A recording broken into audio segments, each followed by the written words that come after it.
Guys, ito ngayong May 20 para sa latest update natin dito kay Vivo. Ito guys, para sa latest update natin ng kanilang mga presyuhan. Ito guys, Vivo Y17s. Yan, may dalawang variant. Tapos yung kanilang latest model po, Vivo Y100. Meron din po itong dalawang variant na pagpipilian. At yung kanilang Vivo V29e 5G guys, naka-markdown pa rin yan. Ito guys, ang ating latest update dito sa kanilang mga model. Guys, ito tamang-tama doon sa mga nagtatanong nga pala nung bago dito kay Vivo. Meron po sila dito ngayong bagong release, yung kanilang mga entry level guys. Ito for Vivo Y03. Ayan, may dalawa po dito. Ito isa 3,999 at yung isa po ay 4,999. Ito guys, umpisahan na natin muna dito yung kanilang entry level, yung pinaka budget phone bago po tayo pumunta doon sa kanilang pinaka top of the line, yung bago nila. Ayan. Ito guys, kung naghahanap po tayo dito kay Vivo ng budget phone, ito po yung bagong labas po nila. Ito guys, ang pakaganda ng design nito. Bali, para sa dalawang variants po nito guys, ito yung 4GB RAM 64, 3,999 lang. Guys, ito very affordable. Tapos kung gusto naman natin ng mas mataas na internal storage, meron po silang 4GB RAM 128GB internal storage. Ito syempre guys, dahil budget phone to, sa mga nagtatanong din ng camera, check po natin yung camera nito kung gaano kalinaw. Yan, baliti yung kanyang front camera. O guys, hindi na rin pahuhuli kasi yung kanyang camera ay malinaw na rin. Bali guys, ito meron na rin tong 13 megapixel para sa kanyang main camera. O hindi na rin pahuhuli, malinaw talaga. So sa budget phone na to, halagang 3,999. Yan. Ito po yung 4GB RAM 64 at 4GB 128 naman po, 4,999. So ayan guys, ang ating latest update do sa bagong release po ni Vivo pagdating sa kanilang mga entry level. Ayan guys, so naka 90Hz na rin refresh rate para sa kanyang smooth. Ultra game mode na rin, naka multi turbo 5.5. Tapos guys, ito puntahan din natin yung Vivo Y100. Bago din po yun eh. Check natin ha. Ayan. Guys, ito para kay Vivo Y100 sa mga nagtatanong ng latest model po dito kay Vivo. Pagdating po dito sa kanilang ito, pasok din sa mga mid-range. Ayan. Para po sa design guys, ito titigan natin yung design niya. Ito guys, para sa dalawang variants po nitong Vivo Y100. Guys, ito yan, check natin yung kanyang. Ito po yung 4G edition guys, 10,999. Dating 12,999. Ngayon po ay 10,999 na lang. Tapos yung isa po niya, yung 5G, ito 11,999 po ang price nito. Then guys, ito maganda dito kay kay Vivo Y100. Yung bago po sa kanya, yung kanyang charging guys, napakataas, naka 80 watts fast charging po to. Yan. At yung refresh rate po ng screen niya ay 120Hz na rin, napaka smooth. Yan. At yung volume guys, ito syempre malakas din, naka 300 volume mode po yan. At sa mga gamer, tamang-tama din kasi ito po ay naka Snapdragon, yan, check po natin. Snapdragon 685 chipset ang ginamit sa kanya na 6nm processor yung ginamit, yan. 8GB RAM 256 para sa kanyang internal storage. O di ba guys, pang matagalan yung battery niya, pang 2 days.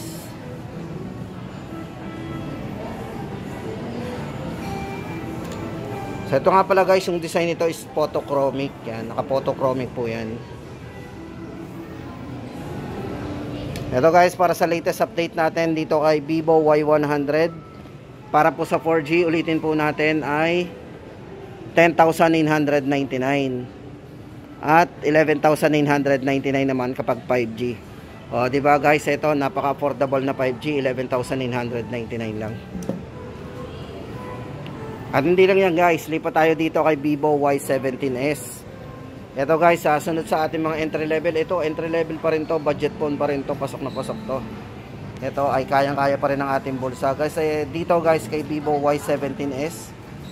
Meron din tayong choices dito. Isang 4GB RAM 128, 5,999. Yung naka 6GB RAM 128 po, 6,999. Bali guys, ito meron na rin itong 50 megapixel para sa kanyang main camera. Check po natin ang main camera.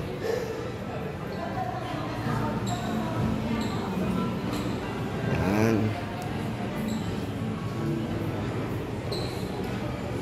Tapos yung video. So naka 1080p na rin to .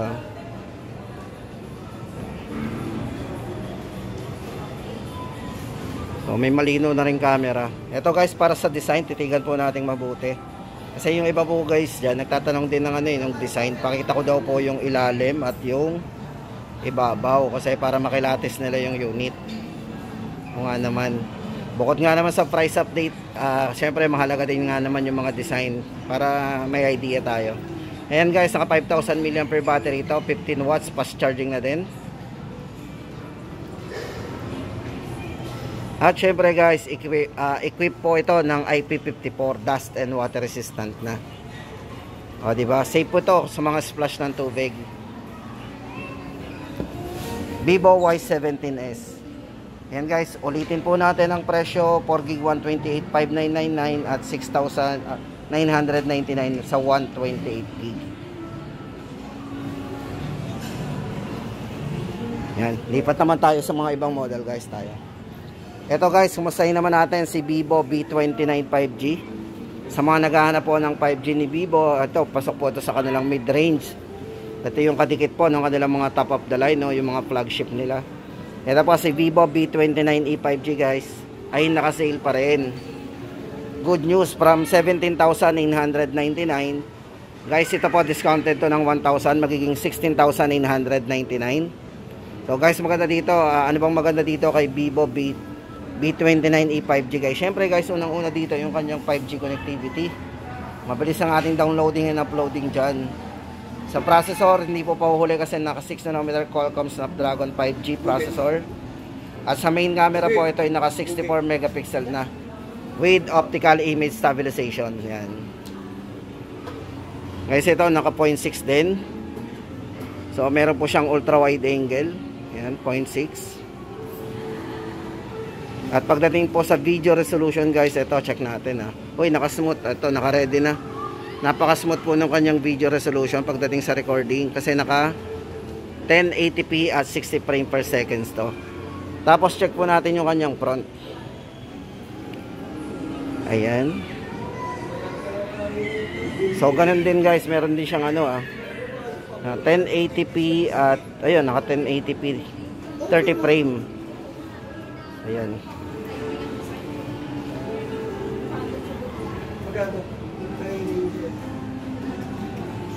Guys, ito na yung update natin kay Vivo V29e 5G, 16,999.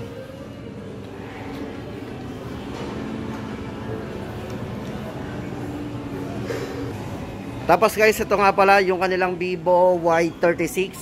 Kasi dati naubusan sila ng stock nito.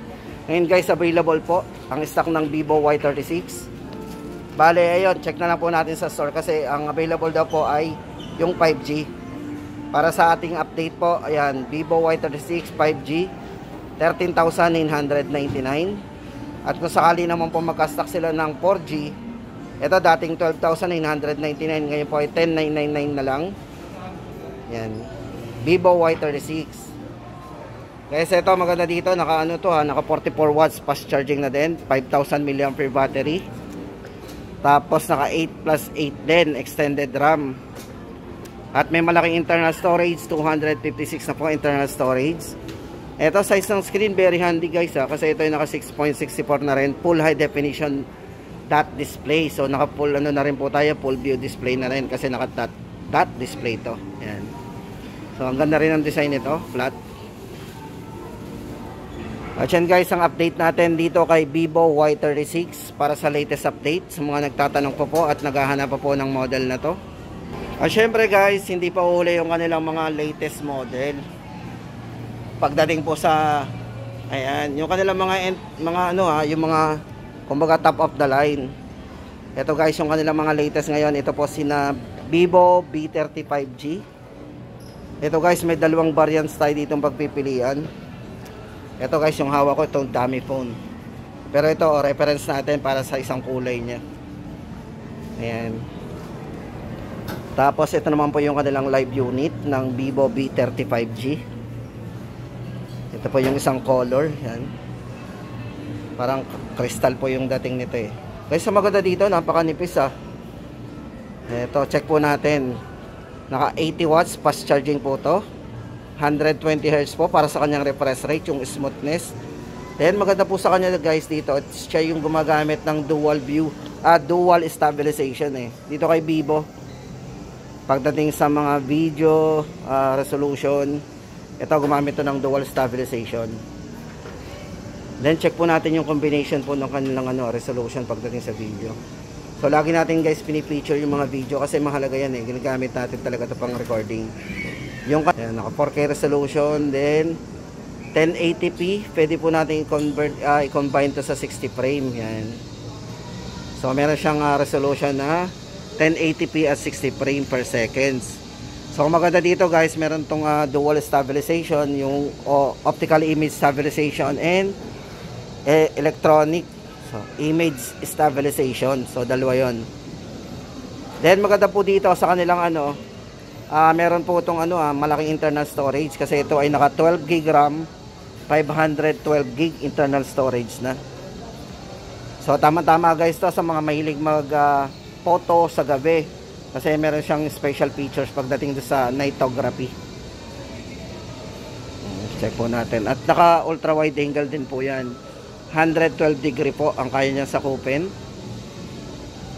Kung tayo ay mag go group, ayan, group selfie and group photo.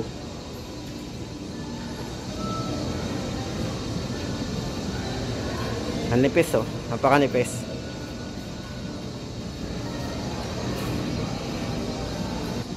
Guys, ito nga pala kung bakit napakanipis ito. Kasi ang sukat po nito is naka 7.45 mm para sa kanyang ultra slim design. So ang gaan din. Ang galing. Tapos guys, ito next ko ipapakita sa inyo yung kanilang pinaka top of the line Vivo V30 Pro 5G. Yan, unahin na po natin yung kanyang presyo. 34,999. Bali guys, ito ay naka 12 GB RAM, 512 GB internal storage. Pagdating sa resolution guys, ito meron na rin siyang yan, OIS and EIS. So tamang-tama guys sa mga mahilig mag-camera din kasi ito naka nightography with Sony IMX 920 sensor ang ginamit. Napakataas mo ng ginamit na sensor.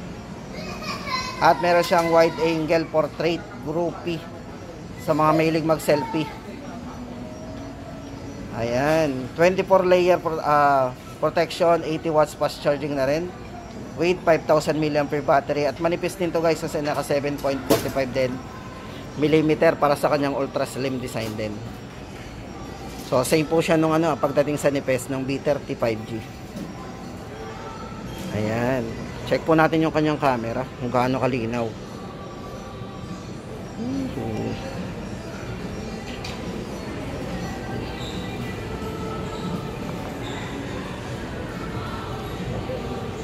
So yun guys, sa mga naghahanap dyan ng mga pang-vlog na cellphone, tama-tama po sa inyo to.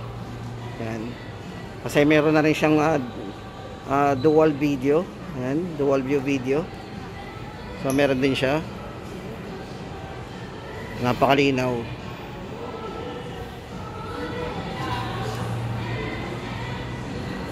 At yan guys, ang ating update sa kanilang pinaka top of the line na Vivo V30 Pro 5G, 34,999. So sa mga naghahanap dyan ng manifest na cellphone at napakagaan, syempre napaka-slick din sa kamay.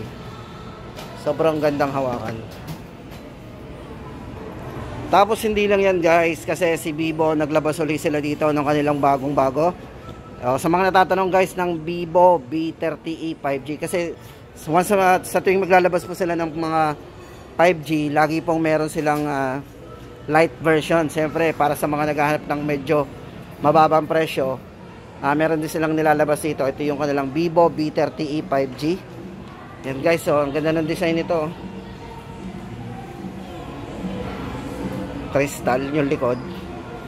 Guys, ito 17,999. So naka 50 megapixel din po ang kanyang camera, kasi ito naman po ay may mataas na resolution. Ginamit po sa kanyang camera is yung Sony. Yan, Sony sensor din po ginamit dito. So ito, check po natin kung anong version ng IMX po ang ginamit sa kanyang sensor. Pakita ko po sa inyo. Yan. Bale guys, ito yan, ang ginamit sa kanya is IMX 882 para sa kanyang Sony ultra wide camera. Then may mataas siyang battery 5,500 mAh battery. Pang all day battery po ito. Pero maganda dito guys, naka 5,500 tayong mAh battery, pero nipes, saan nilagay ito? Siguro palapad yung design ng battery nito, kasi usually kasi pag mataas ang battery, kumakapal din ang cellphone Pero dito kay Vivo V30e 5G, ang nipis, sobrang nipis pa rin. Grabe Naka 120 Hz po yung refresh rate ng screen to, napaka smooth. At may mataas na ring rating po to pagdating sa dust and water resistant. Kasi ito ay naka IP64 na din. Yan. Naka 16 GB RAM maximum RAM po ito, 256 na po internal storage. Syempre guys, latest version po ng Android, kasi ito ay naka Android 14 OS. Para sa kanyang Pantouch OS 14. At yun guys, sa mga gamer, tama-tama sa inyo to, kasi ito ay naka 4 nanometer Qualcomm Snapdragon 6th generation 1. Yan, 5G chipset ang ginamit sa kanya. Grabe, bilis nito naka 4 nanometer So napakabilis nito mag-response, kasi naka 4 nanometer. O, diba? Check po natin yung camera. Linaw din. Night. More features.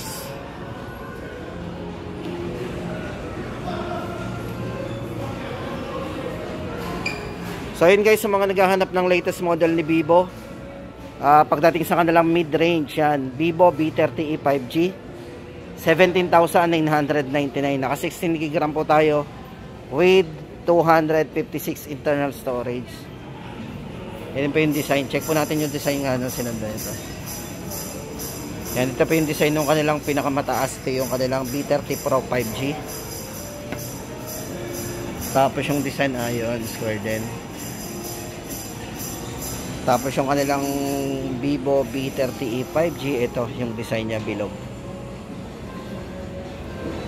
At yan guys, dito nagtatapos ang ating latest update sa mga pinakabago po ni Vivo ngayon. Yan, especially yung kanilang bago at yung kanilang mga entry level guys, sa mga naghahanap ng budget phone. Meron sila yung Y03